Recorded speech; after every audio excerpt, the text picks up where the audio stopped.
আমার আল্লাহ পাক রব্বুল আলামিন কোরআনুল কারীমের মধ্যে বলেছেন, ইন্নামা ইউরিদুল্লাহু লিইয়ুযহিবা আনকুমুর রিজসা আহলাল বাইতি ওয়া ইউতাহহিরাকুম তাতহীরা। আপনারা বলেন, ঘোষণা করেছেন একজন, তিনি কে? আমার আল্লাহ পাক রব্বুল আলামিন এই আয়াতে কারিমা কেন নাযিল করলেন একটু মনোযোগের সাথে শুনবেন।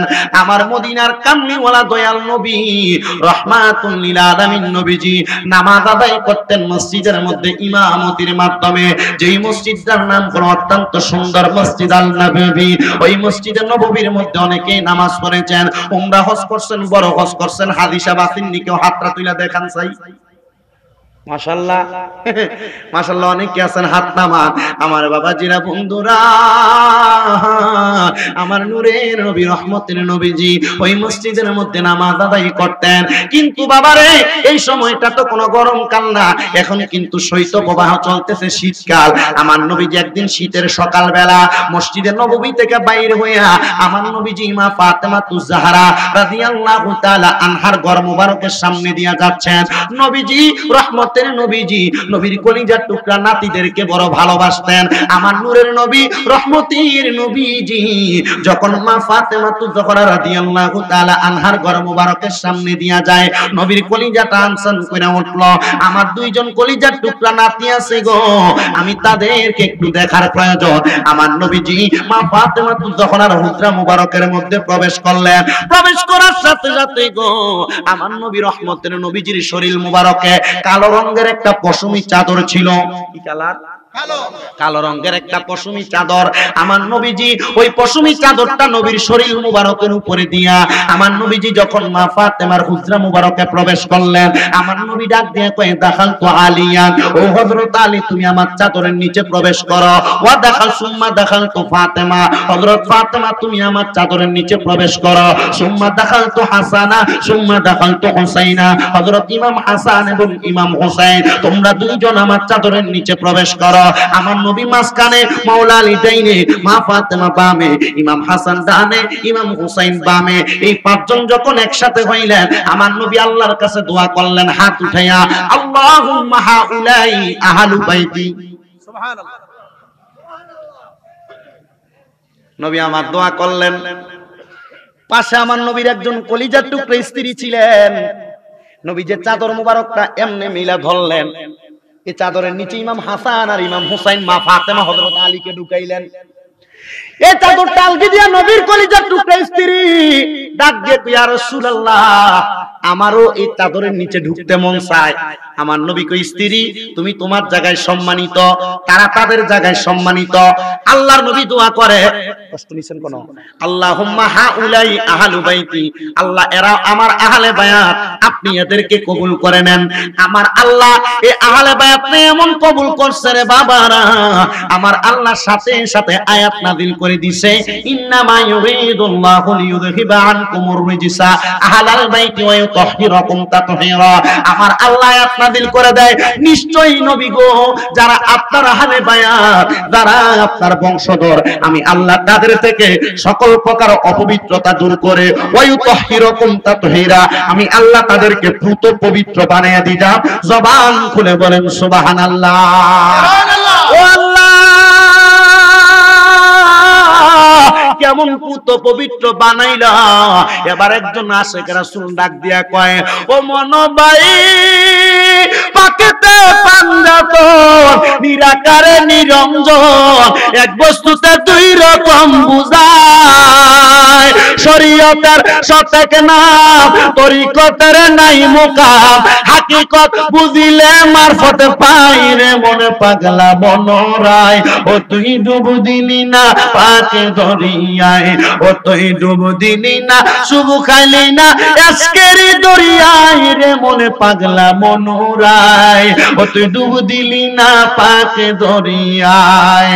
ও মনরে, মক্কা মদিনার ঘরে সোনার সিন্দুক লড়ে চড়ে, আবার ঘরে ঘরে সিন্দুক দেখা যায়। সেই সিন্দুকের গিরকি কাটা লাগাই আছে প্রেমের আঠা, পাঞ্জাতন বিলে খোলা বিষন্দাই রে মন পাগলা মনোরাই, ও তুই ডুব দিলি না পাক দরিয়ায়।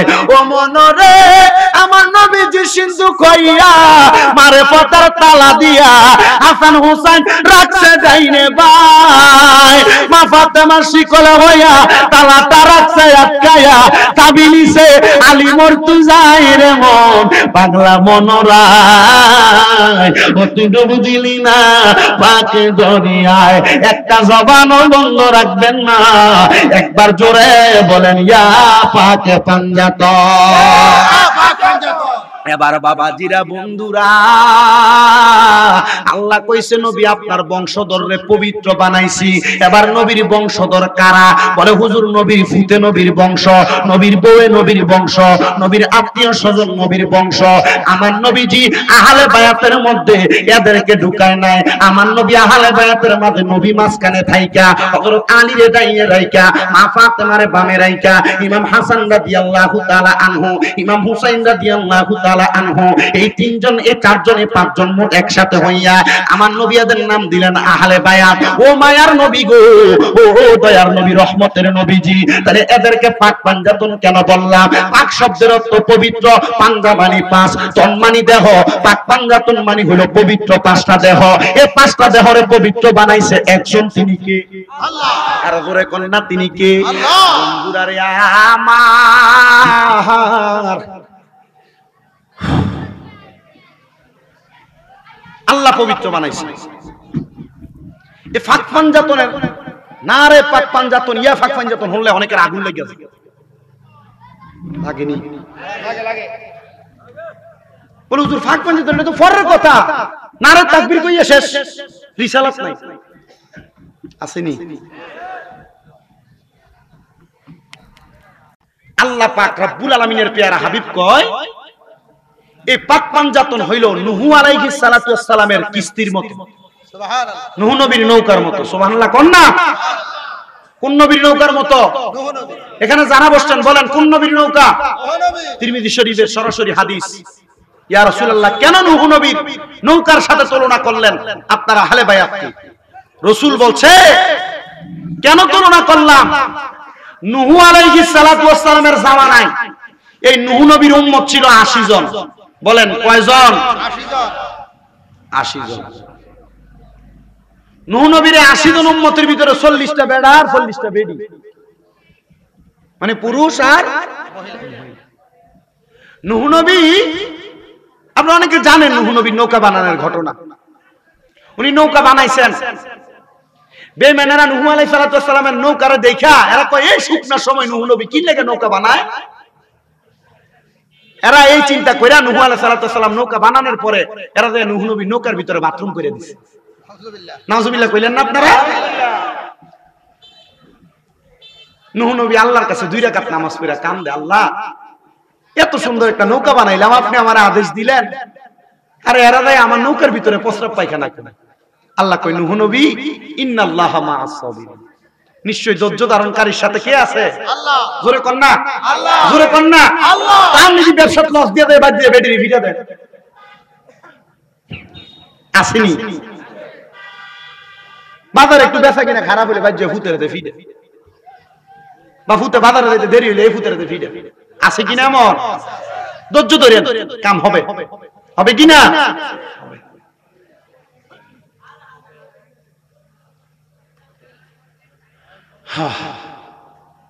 নূহ আলাইহিস সালাতু ওয়াস সালাম 2 রাকাত নামাজ পড়ছে। নামাজ পড়া আল্লাহর কাছে দোয়া করে, আল্লাহ এত কষ্ট করে নৌকাটা এত দিন লাগায় বানাইলাম, আমার কাছে ভালো লাগে না, আল্লাহ তারা আমার নৌকাটার ভিতরে প্রস্রাব পায়খানা কইরা দেয়। নূহ আলাইহিস সালাতু ওয়াস সালামের নৌকা যখন প্রস্রাব পায়খানা করে সবাই করছে, এমন কোন এলাকার লোক নাই যে কোরিয়া এলাকা এই নৌকার ভিতরে যায় বাথরুম করে নাই।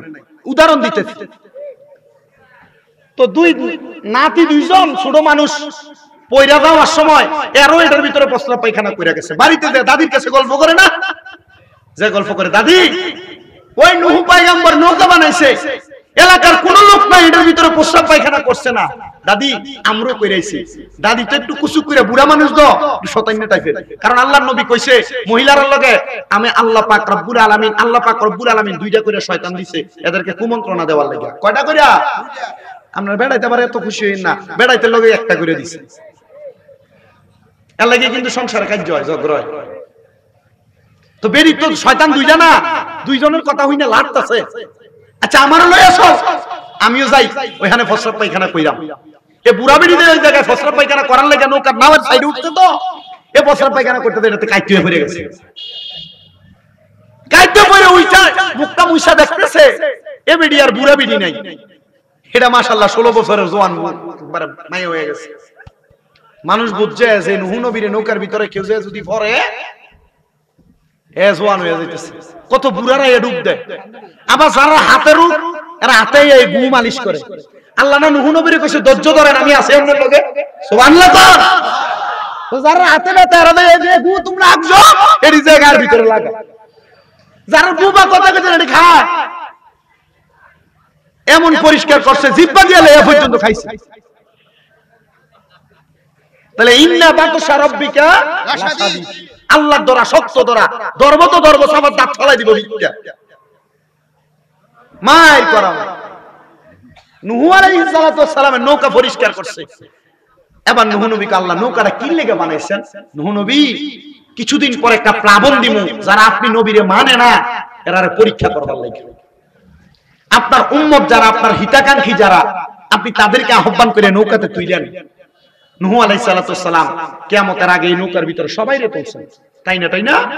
ওনার 40 জন পুরুষ 40 জন নারী উম্মত সবাইকে তুলছেন, জোড়ায় জোড়ায় প্রাণী তুলছেন, গাছপালা তুলছেন। তো নূহ নবী ওনার স্ত্রী এবং সন্তান তুলছে, একটা ফুতেরে তুলছে না। এ ফুতে উড়ে না, না না এমন কোনো কিছু হবে না। আর যদিও হয় প্লাবন হইলে আর কত দূর হইব, আমি পাহাড়ের উপরে উঠবো, পাহাড়ের উপরে যদি না পাই গাছের আগা দিতে হবে। আচ্ছা ঠিক আছে, হ্যাঁ গাছের আগা দিতে হবে। তো নূহ আলাইহিস সালাতু ওয়াস সালাম যখন সবাইকে তুলছেন, নূহ নবীর জামানার একজন আবেদা সালেহা মহিলা ছিল। ওই মহিলার ঘরের সামনে যায় নূহ নবী ডাক দিয়া কয়, মা আপনি উঠবেন না? মহিলা বলছে, নবী আমি 2 রাকাত নামাজ পড়ি, আপনি আমার যখন প্লাবন হইব তার আগে ডাক দিয়ে তুইলা নিয়েন। সুবহানাল্লাহ, সুবহানাল্লাহ কইলেন না? আমারে আপনি তুইলা নিয়েন। ওই মহিলাই কথা বলার সাথে সাথে নূহ নবী চলে গেছেন। তো আল্লাহ হিকমত করে নূহ আলাইহিস সালাতু ওয়াস সালামকে এই মহিলার কথাটা মন থেকে উঠে নিয়া ভুলায়া রাখছেন। হিকমত করছেন কে? আল্লাহ। নূহ নবী ভুইলা গেছে, এই কথা কইলে আবার কুফরি হবে। এই কথা বললে কি হবে? কুফরি। কোন নবীর ব্যাপারে নবীরা ভুইলা জানে, কথা বলা যাবে না। তো এটা ভুলে রাখছেন আল্লাহ। তো প্লাবন হইলো অনেক দিন পর্যন্ত, নূহ নবী বাঁচলেন। এ সিকা চিনেন না আপনারা? সিকা মানুষের ঘরের বেড়া কাটে, কাগজ কাটে। এ নূহ আলাইহিস সালাতু ওয়াস সালামের এ নৌকারে সিকা কাটতে লাইছিল। এ বদদুয়ার পর থেকে অন পর্যন্ত কাটে, বদদুয়ার পর থেকে এখন পর্যন্ত কাটে। এরপরে আস্তে আস্তে আস্তে করে যখন প্লাবন শেষ, সব মানুষ নূহ আলাইহিস সালাতু ওয়াস সালামের নৌকা থেকে নামছে। তো যারা নামছে তারা তো নূহ নবীর উম্মত, বাচ্চা।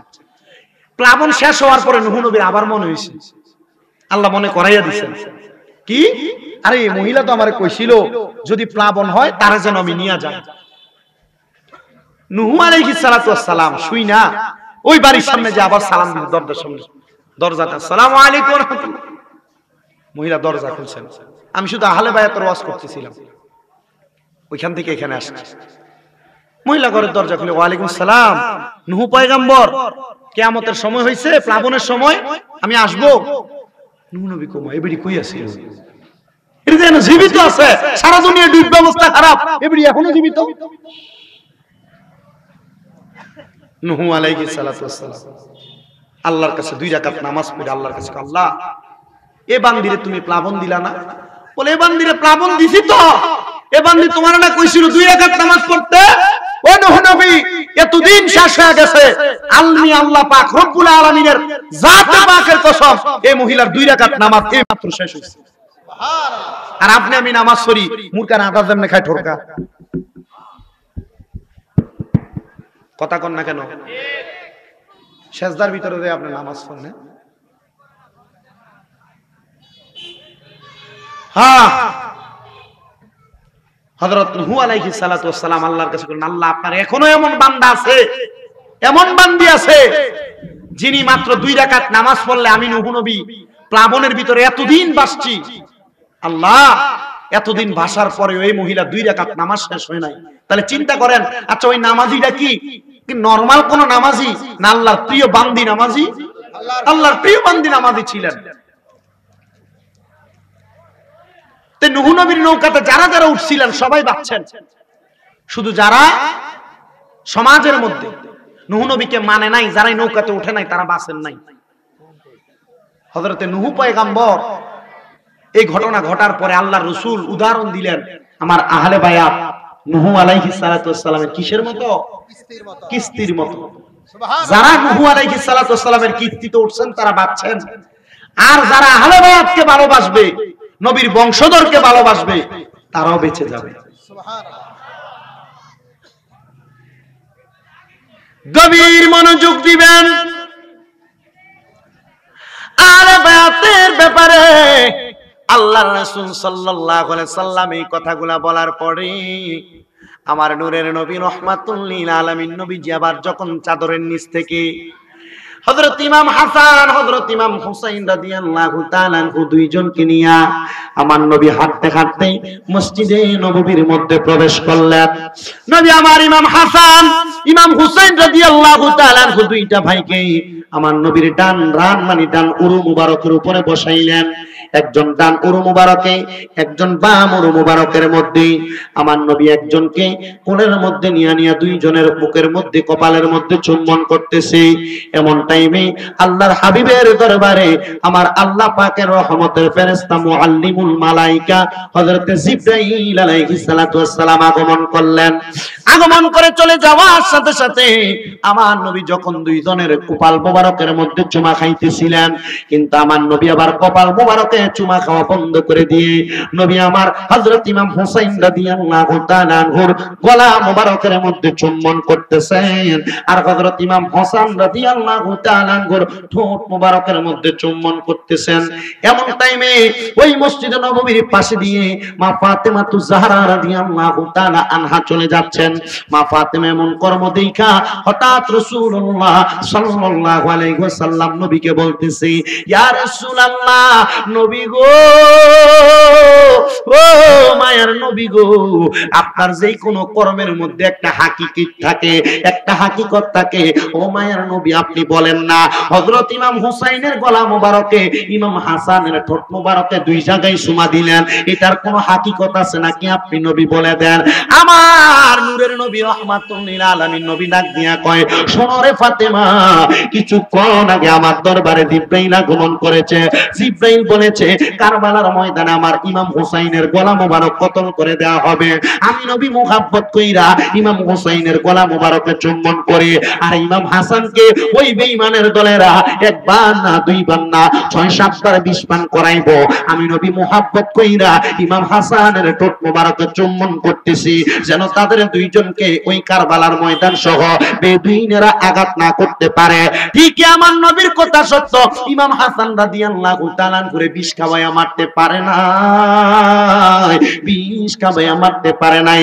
ইমাম হাসানকে 6 বার বিষ পান করানোর পরে উনি বিষক্রিয়ার মধ্যে ইন্তেকাল করে নাই। ইমাম হাসান রাদিয়াল্লাহু তাআলা বিষ পান করানোর পরে রে 7ম বার যখন ওনার বিষটারে ওনার পানির পাত্রের মধ্যে গোলায়া দিবেন, ওনার শরবতের সাথে হযরত ইমাম হাসান রাদিয়াল্লাহু তাআলা আনহুর শরবতের সাথে সাদা সাদা পাথরের গুঁড়া মিক্স করে ওনারে পান করায়া দিছে। কিন্তু ইমাম হাসান যখন ওই বিষক্রিয়া এবং পাথরের আঘাতে ইন্তেকাল করবে, হঠাৎ করে মাটির মধ্যে চক্কর দিয়ে পড়ে গেলেন। আর এমন টাইমে আমরা যখন কোন জায়গায় কুষ্টা খাই, আমরা মাগ্য কইয়া চিল্লানি মারি, আল্লাহ গো কইয়া চিল্লানি মারি। ইমাম হাসান এমন কোন শব্দ বলে নাই, ইমাম হাসান নানা গো কইয়া একটা চিল্লানি মারছে। মনে করেন করিয়া রাস্তারে মাথার মধ্যে চিল্লানি মারছে, ওই মাথার মধ্যে ইমাম হুসাইন ছিল। উনি সেখান থেকে দৌড়ে আগমন করলেন, কিরে ভাই নানা গো কইয়া কেন চিল্লানি মারলা? বলে আমি নানা গো কইয়া বলার কারণ হইল একটা, ভাইজান আমার তো তার আগে আর কয়েকবার বিষ পান করাইছে, এখন আর একবার বিষ পান করাইয়া দিছে। আমার কাছে ভালো লাগে না, আমি বিষুক নিয়ে সহ্য করতে পারি না। ইমাম হুসাইন রাদিয়াল্লাহু তাআলা আনহু উনার মাথা থেকে তরবারিটা বাহির কইরা ডাক দিয়া কয়, ও ভাইজান আপনি বলেন না আপনারে কে বিষ পান করাইছে? কয় না না না আমি বলবো না। বলে কেন? বলে এখন যদি বইলা দে আপনি ইমাম হুসাইন তাদের গর্দান আলাদা করে দিবেন, আর কিয়ামতের আগ পর্যন্ত আমার নানার উম্মতেরা ঈমান পরীক্ষা দিতে পারবে না।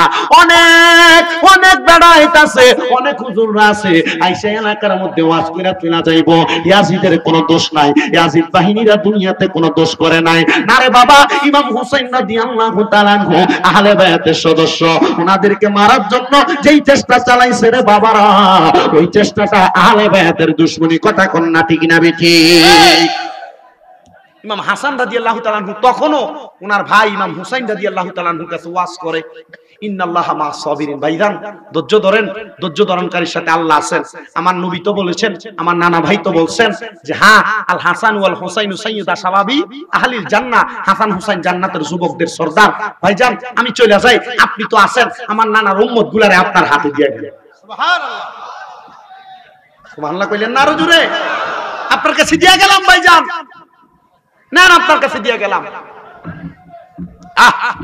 শুধু আপনি আমার শেষ একটা দাবি রাখেন যে আমার নানার গুনাহগার উম্মত আপনি দায়িত্ব নিলেন, আর আমার একটা আখিরি সালাম আমার নানার দরবারে আপনি পৌঁছে দিবেন। জোরে কন্যা সুবহানাল্লাহ। আর ইমাম হুসাইন রাদিয়াল্লাহু তাআলা বারবার বলে, একবার বলেন নামটা। ইমাম হুসাইন রাদিয়াল্লাহু তাআলা গরম ছিলেন, তরবারি বের করে ফেলছেন, নাম বলে না। কারণ জানে আমরা যারা উম্মতে মুহাম্মদী আছি, ইমাম হাসান হুসাইনকে ভালোবাসি, এদের ঈমান পরীক্ষা করার জন্য শেষ পর্যন্ত শেষ জামানায় এমন কিছু মানুষ এসে হাসান হুসাইনের বিরোধী হবে অথবা ওনাদের বিপক্ষে কথা বলবে। না, আমরা ওনাদের বিপক্ষে না, আমরা নামাজ পড়ি এদেরকে ভালোবাসি। কথা কোন না ঠিক কি না? এই জন্য ইমাম হুসাইন রাদিয়াল্লাহু তাআলা আনহু বারবার যে বলতেছেন নামটা বলেন, এই কথাটাকে একজন আশেক সুরে সুরে বলছেন কি, আরে ও ভাই কহে একবার শুনি, ওরে কে তোমারে খাওয়াইলো জহর, নবীজির পরানি রে ভাইরে আমার সোনার চন্দ্রমণি। আকাশ কান্দে বাতাস কান্দে, কান্দে দরিয়ার পানি, ওরে দুই পুত্র হারাইয়া কান্দে, জান্নাতে ফাতেমা জননী রে ভাইরে আমার সোনার চন্দ্রমণি। আল্লাহ বলে ও জিবরাইল তুমি যাও না রে চলিয়া, ওরে ৭০,০০০ ফেরেশতা আনো জানাজার লাগিয়া রে বাইরে আমার সোনার চন্দ্রমণি। ইমাম হাসানে পাকের জানাজায় ৭০,০০০ রহমতের ফেরেশতা আগমন করেছে। এরা দেখা ইমাম হুসাইনের হাতে হাত রেখে মুসলমান হয়ে গেছে। এরা কারা? এদেরকে তো আমরা চিনি না, নুরানি পোশাকওয়ালা, বলে এরাই আল্লাহর রহমতের ফেরেশতা। ছোট ভাই কয় বড় ভাই রে, ও ভাই কেমনে যাও চলিয়া, ওরে আজকে থেকে গেলাম গো আমি বাইহারা হইয়া রে ভাইরে আমার সোনার চন্দ্রমণি। ও ভাই কহে একবার শুনি, কে তোমারে খাওয়াইলো জহর নবীজির পরানি রে ভাইরে আমার সোনার চন্দ্রমণি। ওই ইমাম হাসান কেন তুমি তোমার জীবনটা নবীর উম্মতের জন্য বিলায়া দিলা? বলে আমি যদি চাই নবীর উম্মতের গুনাহগার যারা তাদেরকে জান্নাতে নিতে পারবো। কেন গো? কারণ আমার আল্লাহ আমি নবীরে জান্নাতের সরদারি, আমি নবীর নাতিরে জান্নাতের যুবকদের সর্দার বানাইছে। এ যুবক, এ মুরব্বি, একটু মনোযোগ দিয়ে আলোচনাটা শ্রবণ করার চেষ্টা করো রে বাবারা, ও নবীর উম্মতের দলেরা। হযরত ইমাম হাসান ইমাম হুসাইন রাদিয়াল্লাহু তাআলা আনহু থেকে ইমাম হাসান যখন চলে গেলেন, ইমাম হুসাইন রাদিয়াল্লাহু তাআলা আনহুকে কারবালার ময়দানে যাওয়ার জন্য 1200 মুতান্তরে 1250 চিঠি পাঠাইছে। ইমাম হুসাইন রাদিয়াল্লাহু তাআলা আনহুর আগে অনেক আহলে বায়াতের সদস্যরা কারবালার ময়দানে গেছে, কিন্তু ইমাম হুসাইন রাদিয়াল্লাহু তাআলা আনহু যখন কারবালার ময়দানে আগমন করলেন, আগমন করার পরে ইমাম হুসাইনের একটা কলিজা টুকরা সন্তান হযরতে জয়নাল আবেদিন ওনাকে সাথে নিয়ে তাবু বানানোর জন্য খেজুর গাছের ডাল কাটার জন্য গেলেন। যায় দেখতেছে খেজুর গাছের ডালের মধ্যে আঘাত করলে খেজুর গাছের ডালগুলার মধ্য থেকে রক্ত বাইর হয়, মাটির মধ্যে আঘাত করলে মাটির মধ্য থেকে রক্ত বের হয়। বলে কেন গো এমন অবস্থা হয়? বলে অন্য কোনো কারণ না, অন্য কোনো কারণ না, এই কারণটা হইল নবীর কলিজার টুকরা নাতি নারে হযরতে ইমাম হুসাইন রাদিয়াল্লাহু তাআলা আনহু এবং ইমাম জয়নুল আবেদিন রাদিয়াল্লাহু তাআলা আনহু একসাথে ঘরের মধ্যে সুন্দর করে একটা তাবু বানাইলেন ওই কারবালার ময়দানে। তাবুটা বানাইয়া রে বাবারা ইমাম হুসাইন রাদিয়াল্লাহু তাআলা আনহু কারবালার ময়দানের মধ্যে একদিন, দুই দিন, তিন দিন করে অনেক দিন যখন অতিবাহিত হয়ে যাচ্ছে, ইমাম হুসাইন রাদিয়াল্লাহু তাআলা আনহু ওই জায়গার মধ্যে একদিন, দুই দিন করে করে অপেক্ষমান। কিন্তু হঠাৎ করে কারবালার ময়দানের মধ্যে মানে 9 তারিখ দিবাগত রাত্রবেলা হযরত ইমাম হুসাইন রাদিয়াল্লাহু তাআলা আনহু যখন কারবালার ময়দানে রাত্রি যাপন করতেছে, এমন টাইমে ইমাম হুসাইন রাদিয়াল্লাহু তাআলা লক্ষ্য করে দেখেন বৃহস্পতিবার দিবাগত রাত, বৃহস্পতিবার অতিবাহিত হয়ে গেছে, পরের দিন শুক্রবার জুমার নামাজ হবে। ইমাম হুসাইন রাদিয়াল্লাহু তাআলা আনহু ওনার কলিজার টুকরা স্ত্রী হযরতে সাহারা বানু ওনার কোলের মধ্যে ওনার মাথাটা রাইখা সুন্দর করে ইমাম হুসাইন রাদিয়াল্লাহু তাআলা আল্লাহর কোরআনের তেলাওয়াত করতেছেন। আল্লাহর কোরআনের তেলাওয়াত যখন তেলাওয়াত করতে করতে হযরত ইমাম হুসাইন রাদিয়াল্লাহু তাআলা ঘুমায় গেলেন।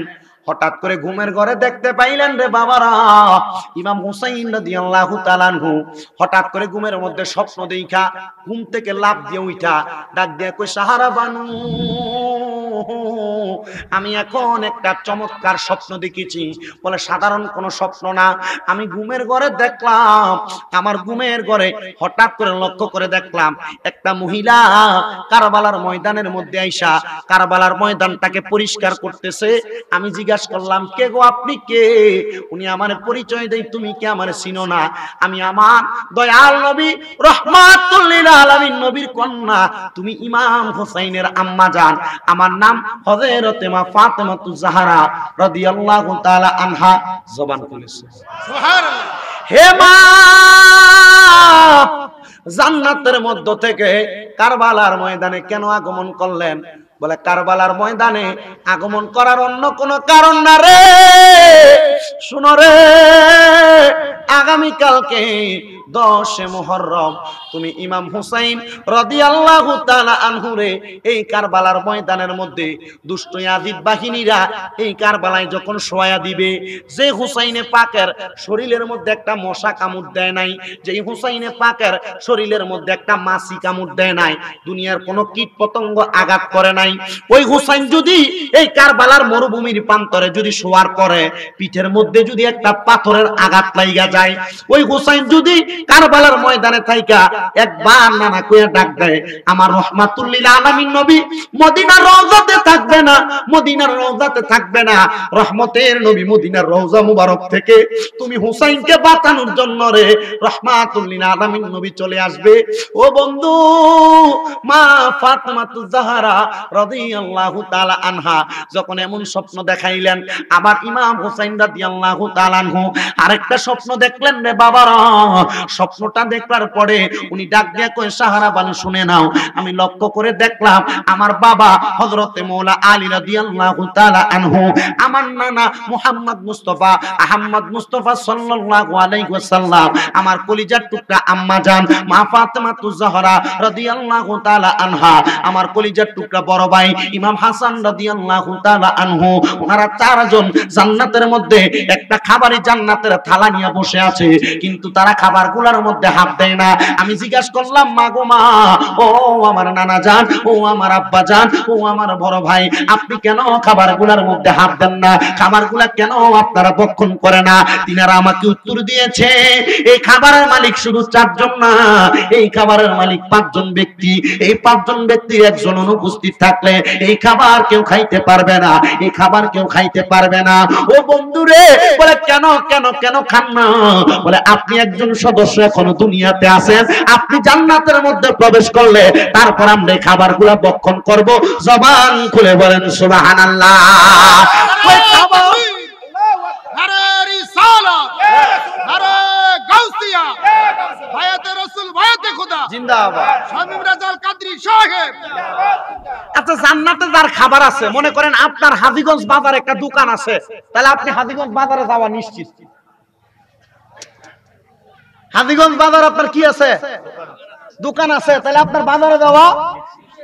জান্নাতে খানা আছে, তাহলে ওনার জান্নাতে যাওয়া নিশ্চিত, দরকার না, নিশ্চিত জান্নাতে যাওয়া। তো ওনার বংশীয় দ্বারাই নবীজি যাদেরকে নবীজির চাদর মুবারকের নিচে তুলছেন, তিনারা সবাই আছেন জান্নাতে। একজন বাকি, ইমাম হুসাইন রাদিয়াল্লাহু তাআলা, উনি যাবেন। বলে হুজুর, উনি যে জান্নাতের মধ্যে প্রবেশ করবেন তার পূর্ব মুহূর্তে আমার নবীজির কাছে যখন ওনার শাহাদাতের খবর দেওয়া হয়েছিল, আমার রহমাতুল লিল আলামিন নবীজি কান্না করে করে বলেছিলেন হযরতে ফাতেমাতুজ জাহরা রাদিয়াল্লাহু তাআলা আনহার কাছে, শোনো ফাতেমা, আমার কলিজার টুকরা সন্তান হযরত ইমাম আলী মাকাম, আমার কলিজার টুকরা নাতি ইমাম হুসাইন রাদিয়াল্লাহু তাআলা আনহু শাহাদাত যে হবে, জিবরাইল আমাকে ওই জায়গার মাটিগুলা দিয়ে গেছে। মাটি, জিবরাইল বলছে যেই সময় এই মাটিটা লাল হয়ে যাবে, ওই সময় ইমাম হুসাইন রাদিয়াল্লাহু তাআলা শাহাদাত হয়ে যাবে। ইমাম হুসাইন রাদিয়াল্লাহু তাআলা আনহু কারবালার ময়দানে যখন শাহাদাত হইছেন, এমনি হয় নাই। হুসাইন রাদিয়াল্লাহু তাআলা আনহুর তরবারি থেকে কেউ বাঁচতে পারে নাই। ওনার ঘোড়া যে দুলদুল ঘোড়া ছিল, এটার পায়ের মধ্যে আঘাত করে ফেলছে। পড়ে যাওয়ার পর ওনাকে পেছন থেকে আঘাত করেছে। কিন্তু ইমাম হুসাইন রাদিয়াল্লাহু তাআলা আনহু শাহাদাত বরণ করার পরে ওনার দেহ একদিকে পড়ে আছে, সের মুবারক, কল্লা মুবারক আলাদা পড়ে আছে। কিন্তু এই শাহাদাত বরণ করার পূর্বে মুহূর্তে ইমাম হুসাইন রাদিয়াল্লাহু তাআলা আনহু কারবালার ময়দানে 2 রাকাত নামাজ আদায় করেছিলেন। আমরা 2 রাকাত নামাজে কয়টা সেজদা দেই বাবা? 4টা দেই না? নবীজি আগেই বলে গেছেন, ও ফাতেমা, ইমাম হুসাইন রাদিয়াল্লাহু তাআলা আনহু 2 রাকাত নামাজ পড়বে সত্য, কিন্তু সেজদা 4টা দিতে পারবে না। বলে কেন? সেজদা দিবে 3টা। মা ফাতেমাতুজ জাহরা আল্লাহর নবীর কাছে কাঁদছে, আব্বা, শাহাদাত বরণ করার আগে 2 রাকাত নামাজ পড়তে পারবে না, পরিপূর্ণ করতে পারবে না, কেন?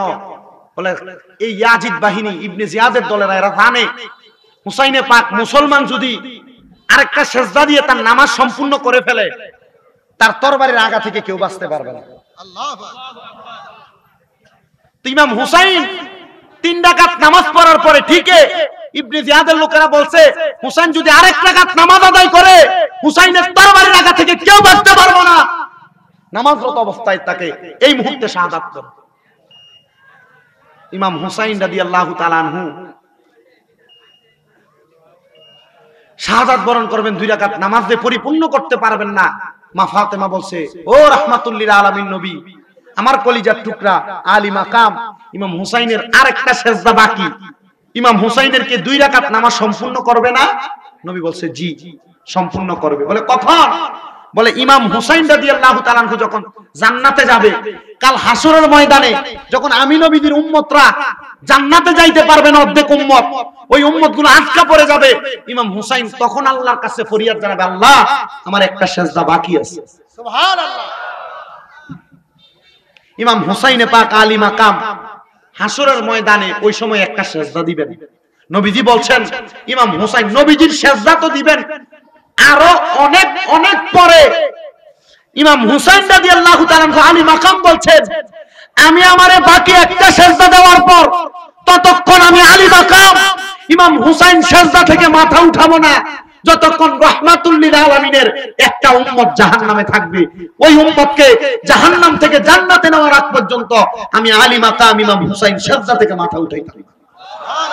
নবীজি সেজদা দিবেন, নবীজির সেজদার পালা অনেক শেষে নবীজির পূর্বে ইমাম আলী মাকাম ইমাম হুসাইন রাদিয়াল্লাহু তাআলা সেজদা দিয়া আমরারে বাঁচাই।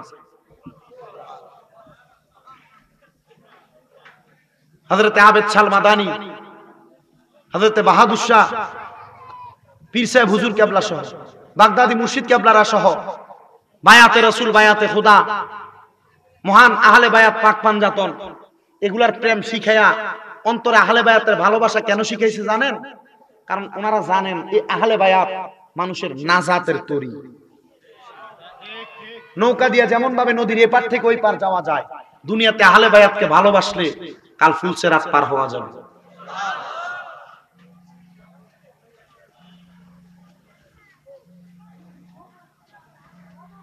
ইমাম হুসাইন রাদিয়াল্লাহু তাআলা শাহাদাত বরণ করার পরে ফের মোবারক একদিকে পড়ে আছে, দেহ মোবারক একদিকে।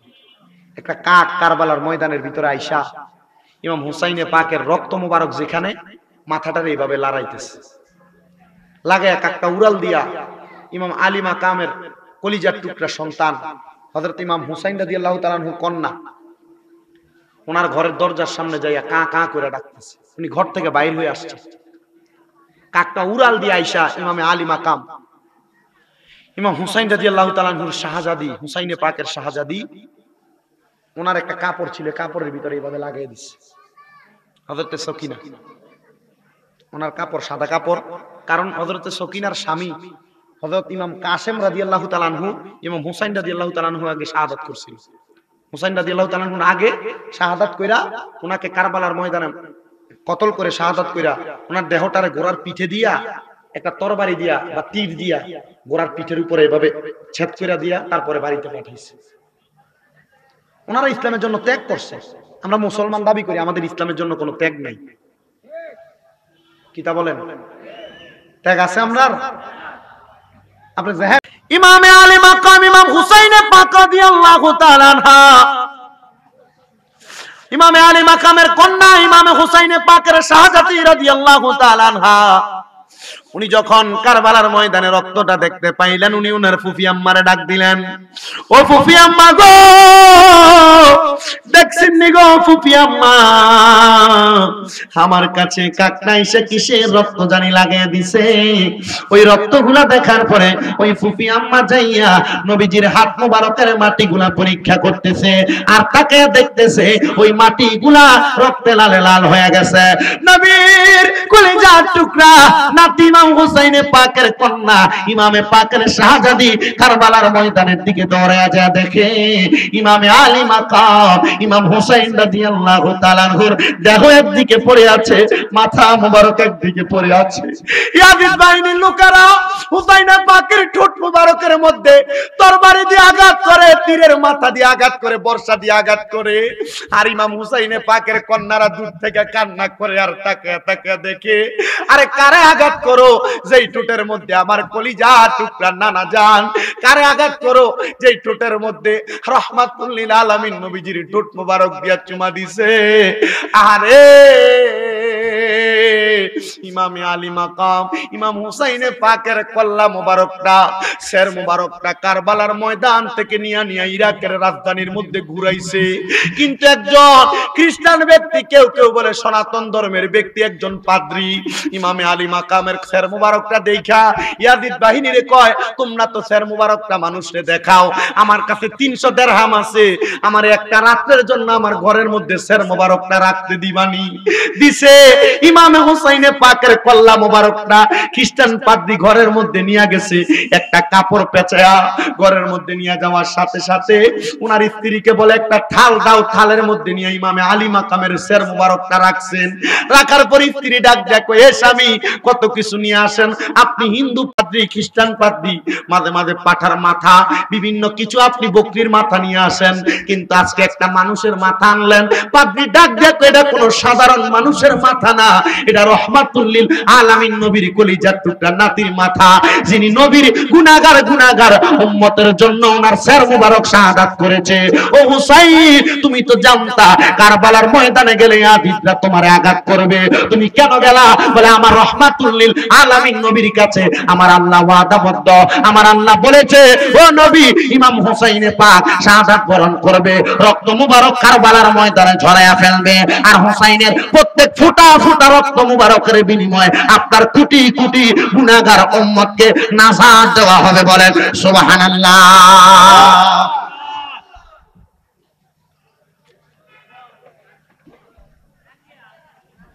সের মুবারক নিয়া খ্রিস্টান পাদ্রী তার ঘরে রাইখা দিছে। রাত্রবেলা ঘুমাইছে, ঘর তো অন্ধকার, এখন না লাইট আছে, বাতি আছে, মোমবাতি, তখন মোমবাতি ছিল না।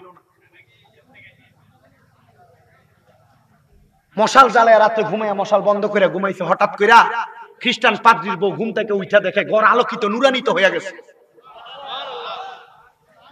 ঘর নুরানি হয়ে গেছে।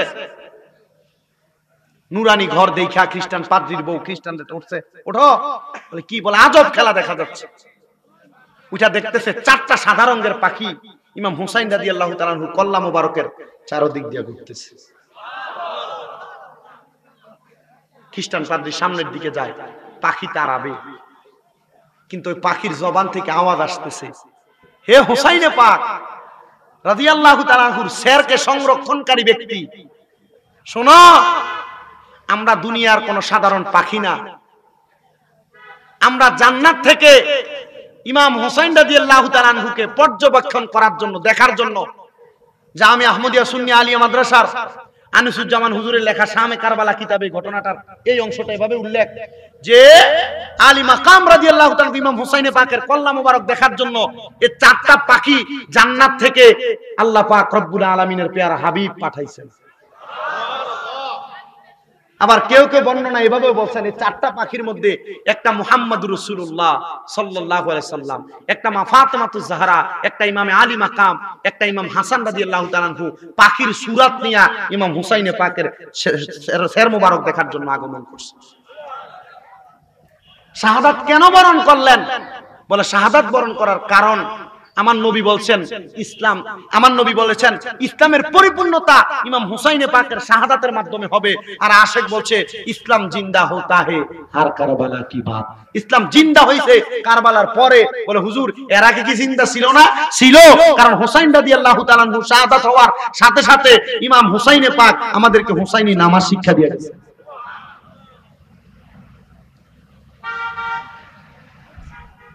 ওনারা জান্নাতের মধ্যে গমন করেছেন আর আমাদেরকে শিক্ষা দিয়েছেন ওনাদেরকে ভালোবাসলে জান্নাতে যাওয়া যাবে। আমরা মুসলমান এদেরকে ভালোবাসি, এদের প্রেমিক আছি, আহলে বায়াতের ভালোবাসার মানুষ অনেক আছি, কিন্তু এই মাহফিলে বসে এই ওয়াজগুলা শুনে এদের ভালোবাসা প্রকাশ করেন সত্য কথা। অনেকে আছেন বাড়িতে যাইয়া ওয়াজ শুনেন আহলে বায়াতের জান্নাতে যাওয়ার জন্য, বাড়ির যে মা বাপরে বাদ দেয় না। কথা বলেন না, এমন নাই? নাই,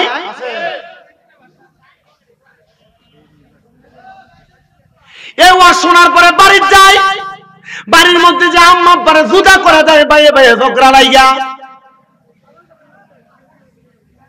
কেন এগুলা হবে? আপনি না জান্নাতে যাওয়ার আশায় ওয়াজ মাহফিলের মধ্যে আসছেন, আহলে বায়াতের ভালোবাসা প্রকাশ করছেন, আপনি কেন এই জান্নাতের বাগান মাহফিলের মধ্য থেকে যাওয়ার পরে, আহলে বায়াতের জান্নাতে যাওয়ার ওয়াজ শোনার পরে আপনি কেন কেন বাড়ির মধ্যে যা আম্মা আব্বার কলিজা আঘাত করেন? আল্লাহর কসম, এমন 10, 15, 20টা 100টা মাহফিল শুইনা বাড়িতে যাবেন, জান্নাতে যাওয়ার আহলে বায়াতের ওয়াজ শুইনা বাড়িতে যাবেন, কিন্তু যদি বাড়ির মধ্যে যায় আম্মা আব্বার ভাত না দেন, আপনি সন্তানের এমন ওয়াজ শুইনা কোনো লাভ হবে না। আব্বুজিরা, ইমামে আলী মাকাম ইমাম হুসাইন রাদিয়াল্লাহু তাআলা আনহুর ওয়াজ শুনা বাড়িতে যায় মা বাপরে বাত না দিলে লাভ হইব নি? কি তো লাভ হইব? তাহলে বাড়ির মধ্যে যাইয়া ওয়াজ শুনছেন জান্নাতে যাওয়ার জন্য, ওই মা বাপের আগে খুশি করেন।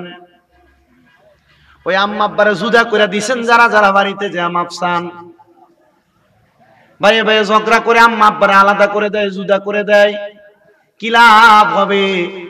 আপনি দুনিয়ার এত সুন্দর ওয়াজ মাহফিল শুইনা নামাজ পড়িরা যদি আপনি আপনার কলিজার টুকরা আম্মা আব্বারে আঘাত দিয়ে রাখেন, আপনারা যদি কেউ আম্মা আব্বারে জুদা করে দিয়ে থাকেন, আম্মা আব্বার খাবার নিয়ে বাড়ির মধ্যে বিচার বসায়, 4 ভাই 1 সপ্তাহ করে 4 সপ্তাহ ভাত খাওয়াইবো। 1 সপ্তাহ ভাত খাওয়ানোর পরে 8 দিনের দিন মা বাবা যদি তাদের ঘরের মধ্যে যায়, চোখে ইশারা দিয়া কয় আজকে কে আমার ঘরে খানা নিয়ে অন্য ঘরে খানা। এমন 10টা মাহফিল করে কোনো লাভ হইতো না, কোনো লাভ হবে না। যদি এমন এই আহলে বায়াতের ওয়াজ শুনছেন, নামাজের ওয়াজ শুনছেন, যত রকমের ওয়াজ শুনেন, কিন্তু এই বাড়ির যে যদি মা বাপরে ভাত না দেন, আলাদা করে দেন, জুদা জুদা খাওয়ান, এই ওয়াজ দিয়ে কোনো লাভ হয় আছে না? জুদা করে দিছে মা বাপরে। আপনার মা বাপ জুদা খাবে কেন? কি জন্য জুদা খাবে?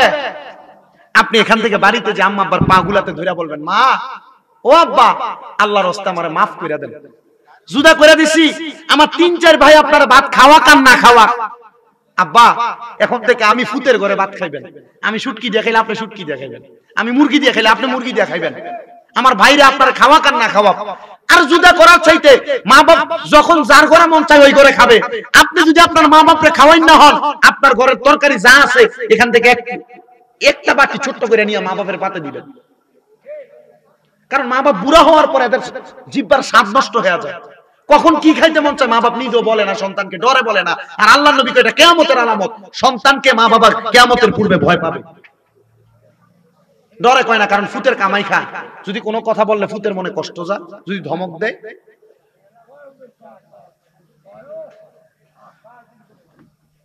আল্লাহ নবী বলছে এটা কিয়ামতের আলামত। মা বাবা সন্তানকে ভয় পাবে। আমি আমি আমি নিজে, আমার মা আমার আব্বা আমার ডাক দিয়ে কয়েছে, রে তুই ছোট ভাইরে ডাক্তার দেখান লাগবো, টিয়া দিয়া যাইস। আমি এটা আগের দিন শুনছি। আমার মা, আমি মাহফিলে বাইরে অনেক সময় আমারে কইছে, আমার ড্রয়ারের চাবি আমার মার কাছে এখন, আমার ব্যাংকের অ্যাকাউন্ট আমার মার নামে এখন। আমার মা আমার যখন বলছে তারা তো ডাক্তার দেখাইতে হবে, টিয়া দিস, আমি উল্টে শুধু উত্তর দিছি আমার কাছে টাকা খুঁজছেন না আপনারা, না দেওয়ার জন্য বলি নাই। আমি কই সামনে আমার কাছে টাকা খুঁজলে আমার কাছে শরম লাগে, আমার মা কেন আমার কাছে আপনারাই টাকা খুঁজবো? আমি কইছি চাবি আপনার কাছে, যা লাগে এখান থেকে নিয়ে খরচ করবেন। আপনার এই টাকা পয়সা কেউ দুনিয়াতে পড়ে থাকবে, আপনি মরার পরে কেউ ব্যবহার করতে পারবে না। আপনার সম্পদ দিয়ে কোনো লাভ নাই যদি আপনি সম্পদ আপনি আপনার মা বাবার পেছনে না খরচ করতে পারেন। যেদিন হাদিস শরীফ দেখছি যে সংসারের জন্য, পরিবারের জন্য, মা বাবার জন্য 1 দিরহাম খরচ করা বিভিন্ন জায়গায় দান সদকা করার চাইতে বেশি সওয়াব, যেদিন পড়ছি এরপর থেকে সংসারের খরচ ডাবল করে দিছি। আর আপনি আপনার মা বাবার জন্য টাকা খরচ করতে চান, যদি কেউ আলাদা করে দিয়ে থাকেন জুদা দেন, আপনার পা গুলো আমার সামনে দেন, আমি আমার জিহ্বাটা দিয়ে আপনার পাওটা পরিষ্কার করে দিই। আজকে এখান থেকে বাড়ির যে আম্মা আব্বার পাউডি ধরে করবেন, মা আল্লাহর রাস্তায় আমারে মাফ করে দেন, আব্বা আমারে মাফ করে দেন। পাও ছেড়েন না ততক্ষণ যতক্ষণ মা বাপ নিজ মুখ দিয়ে বলছে যে মাফ করে দিছি, যতক্ষণ মা বাপ নিজ মুখে বলছে মাফ করে দিছি ততক্ষণ পর্যন্ত।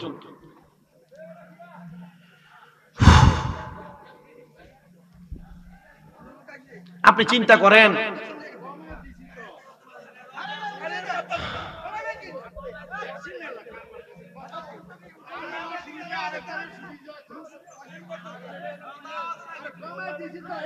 মা বাবার কলিজার টুকরা সন্তান, মা বাবার পাও ততক্ষণ পর্যন্ত ছাড়বা না যতক্ষণ পর্যন্ত মা বাবা নিজ মুখে বলেছে তোমাকে মাফ করে দিছি, ততক্ষণ পাও ছাড়বা না।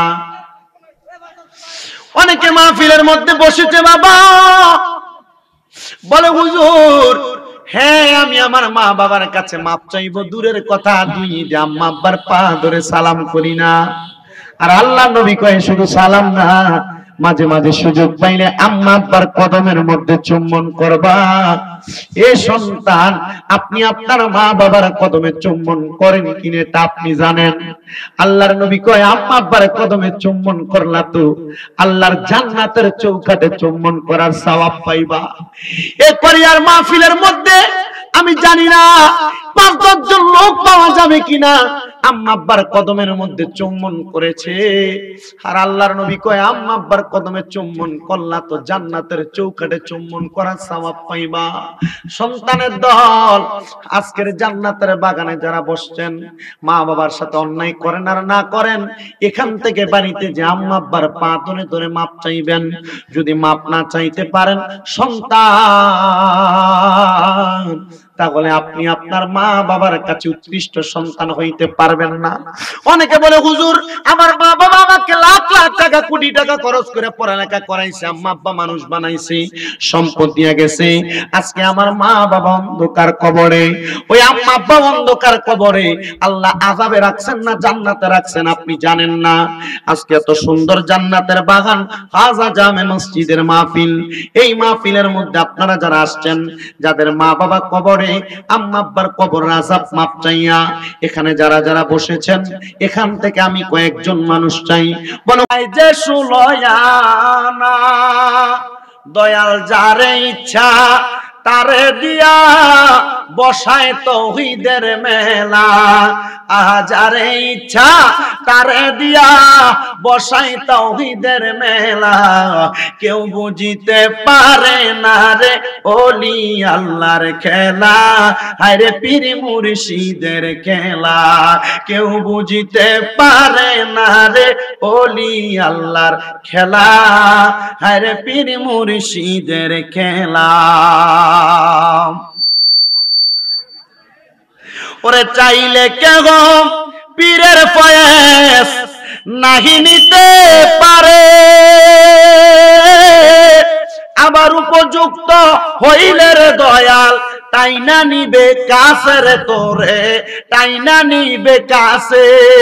ওরে চাইলে কেহ পীরের ফয়েজ নিতে নাহি পারে, উপযুক্ত হইলে রে দয়াল তাই না নিব কাছে রে দয়াল, তাই না নিব কাছে। আবার জোর করিয়া নিতে গেলে তার ঘটে মরণ জ্বালা, কন্যা জোর করিয়া নিতে গেলে তার ঘটে মরণ জ্বালা। কেউ বুঝিতে পারে না রে আল্লাহ নবীর খেলা, হায়রে পীর মুর্শিদের খেলা। ওরে আমাবস্যা চাঁদের আলো জারি ঘরে ফুটে, আবার বাঙ্গা নৌকা দিয়া কেহ সাগর পারি দিল রে দয়াল, সাগর পারি দিল। আহা তাহার প্রমাণ আছে তিনি যিনি শাহজালাল মাওলানা, আহা তাহার প্রমাণ আছে যিনি তিনি শাহজালাল মাওলানা। কেউ বুঝিতে পারে না রে ওলি আল্লাহর খেলা, হায়রে পীর মুর্শিদের খেলা। একটা জবান বন্ধ রাখবেন না, চিৎকার মেরে বলেন আল্লাহু আকবার। লা ইলাহা ইল্লাল্লাহ লা ইলাহা হাসবি রব্বি লা মাফি নূর মুহাম্মদ লা ইলাহা লা ইলাহা লা আল্লাহ ছাড়া মাবুদ নাই, আমার নবীজি ছাড়া উপায় নাই। বলেন আল্লাহ বুঝ নাই, আমার নবীজি ছাড়া উপায় নাই। ওই নবীকে পাইতে হইলে ওলি আল্লাহর দয়া চাইলাই। লাহ লাইলাহা লাহ লাইলাহা আমরার মনের বেদনা মন রে বুঝাইলে মন বোঝে না বলেন আমরার না মন রে বুঝাইলে মন বোঝে না শোনাইলে মন শোনে না বলেন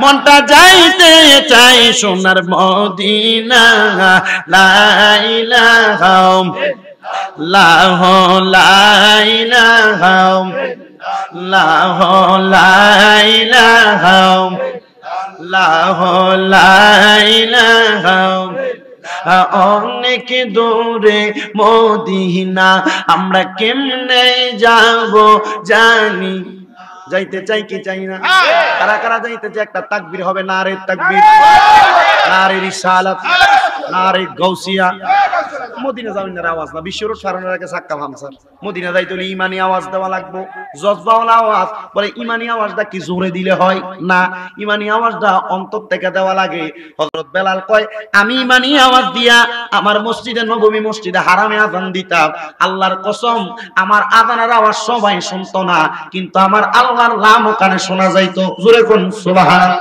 ওই হযরত বেলালের মতো মুহাব্বত নিয়ে কারা কারা মদিনা যাইতে চান ডান হাতটা সোজা করে তুইলা দেখাইয়েন জান তাকবীর নারে তাকবীর আল্লাহু আকবার নারে তাকবীর আল্লাহু আকবার নারে রিসালাত নারে রিসালাত জোরে কোন মারহাবা মারহাবা আরো জোরে মারহাবা তাহলে মদিনা যাইতে চাইতো ইনশাআল্লাহ জোরে কোন অনেক দূরে মদিনা আমরা কেমনে যাব জানি না দয়াল আল্লাহ দয়া দয়াল আল্লাহ দয়া রেন নসিব করেন মদিনা লা ইলাহা লাহ লাইলাহা লা